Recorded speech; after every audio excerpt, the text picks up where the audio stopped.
राहत्यामध्ये कत्तलीसाठी डांबून ठेवलेल्या 21 गोवंशीय जनावरांची सुटका, 9,35,000 रुपये किमतीच्या मुद्देमालासह 2 आरोपी ताब्यात, स्थानिक गुन्हे शाखेची कारवाई। पोलीस प्रशासनाला गुप्त बातमीदारामार्फत मिळालेल्या माहितीच्या अनुषंगाने शोएब कुरेशी आणि त्याचे साथीदार हे गोवंशीय जनावरे कत्तल करण्याकरिता निर्दयतेने विनाचारा पाण्याचे एका घरामध्ये डांबून ठेवून त्यांची स्विफ्ट आणि इंडिगो कारमधून वाहतूक करत आहेत।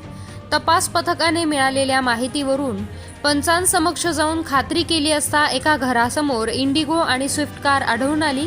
यावेळी पथकाने छापा टाकून कारवाई केली असता कारमधील साजिद कुरेशी, रेहान कुरेशी, शोएब कुरेशी, शाहिद कुरेशी, मुदस्सर कुरेशी या 5 जणांच्या विरोधात गुन्हा दाखल केला असून 3 जण फरार आहेत। या कारवाईमध्ये 9,35,000 रुपये किमतीचा मुद्देमाल हस्तगत करण्यात आला असून 21 जातीची वासरे ताब्यात घेण्यात आली आहेत।